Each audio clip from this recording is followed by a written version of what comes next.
लोगों से कहना चाहता हूं, कम मेक इन इंडिया।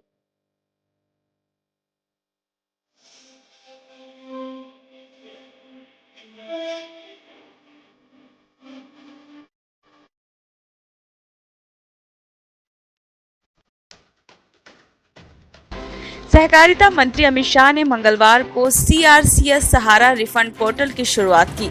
इस पोर्टल का मकसद सहारा समूह की 4 सहकारी समितियों में जमा करोड़ों लोगों की मेहनत की कमाई को लगभग 45 दिनों में वापस करना है। ऐतिहासिक क्षण बताते हुए शाह ने कहा कि ये पहली बार है जब जमाकर्ताओं को ऐसे मामले में उनके रुपए वापस मिल रहे हैं, जहां कई सरकारी एजेंसियां शामिल हैं और प्रत्येक ने संपत्ति जब्त की है। गृह मंत्री ने जमाकर्ताओं को भरोसा दिया कि अब उनका धन कोई नहीं रोक सकता है और पोर्टल पर पंजीकरण करने के 45 दिनों में उन्हें रिफंड मिल जाएगा। सरकार ने 29 मार्च को कहा था कि चारों सहकारी समितियों के 10 करोड़ निवेशकों को 9 महीने के भीतर उनके रुपए लौटा दिए जाएंगे। बता दें कि ये घोषणा उच्चतम न्यायालय के उस आदेश के बाद हुई जिसमें सहारा से भी रिफंड खाते से 5,000 करोड़ रुपए सहकारी समितियों के केंद्रीय पंजीयक को हस्तांतरित करने का निर्देश दिया गया था। शाह ने कहा कि शुरुआत में जमाकर्ताओं को 10,000 रुपए तक का रिफंड मिलेगा। बाद में जिन्होंने अधिक निवेश किया है उन लोगों के लिए राशि बढ़ाई जाएगी। उन्होंने कहा कि 5,000 करोड़ रुपए का कोष पहले चरण में 1.7 करोड़ जमाकर्ताओं को राहत देगा।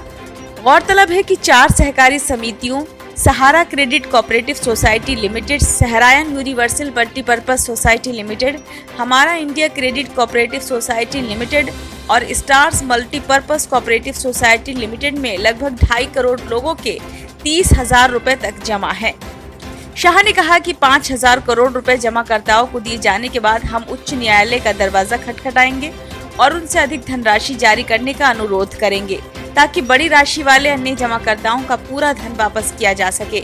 इन सहकारी समितियों के जमाकर्ताओं के वैध दावे प्रस्तुत करने के लिए IFCI की एक सहायक कंपनी ने पोर्टल विकसित किया है।